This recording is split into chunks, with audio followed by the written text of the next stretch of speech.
இந்த ரமலான் உங்கள் கடைசி ரமலானாக இருந்தால் நீங்கள் இதற்கு தயாரா? அஸ்ஸலாமு அலைக்கும் வரஹ்மத்துல்லாஹி வபரகாத்துஹு. முஹ்மினான சகோதரர் சகோதரிகளே, ரமலான் என்பது சாதாரண மாதம் அல்ல. இது அல்லாஹ் நமக்கு தரும் மிகப்பெரிய வாய்ப்பு.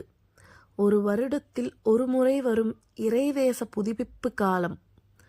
ரமலான் என்பது நோன்பு மட்டும் அல்ல, இது நம் இதயத்தை சுத்தப்படுத்தும் மாதம், நம் பாவங்களை மன்னிக்க வைக்கும் மாதம், நம் வாழ்க்கையை மாற்றும் மாதம்.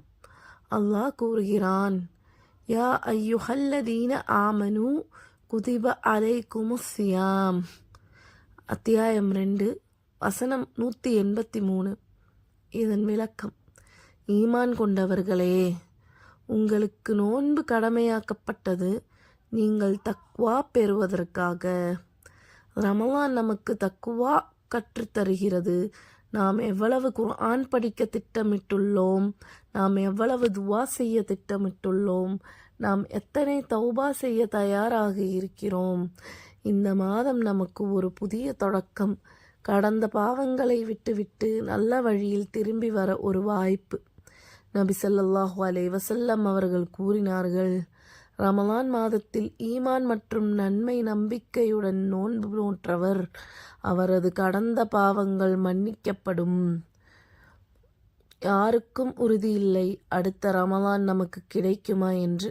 கடந்த வருடம் நம்முடன் இருந்த சிலர் இன்று இல்லை, அவர்களுக்கு இந்த வாய்ப்பு இனி இல்லை. ஆகையால் இந்த ரமலானை நாம் வீணாக்கக்கூடாது, நாம் தயாராக வேண்டும். குர்ஆன் ஓத திட்டமிடுங்கள், தினமும் தௌபா செய்யுங்கள், சதக்கா கொடுக்க தொடங்குங்கள், குடும்பத்துடன் தொழுகையை உறுதி செய்யுங்கள். இந்த ரமலான் நம்மை மாற்ற வேண்டும், இந்த ரமலான் நம்மை ஜன்னத்துக்கு நெருக்கமாக்க வேண்டும். அல்லாஹ் நமக்கு இந்த ரமலானை முழுமையாக பயன்பெற தௌஃபீக் வழங்குவானாக.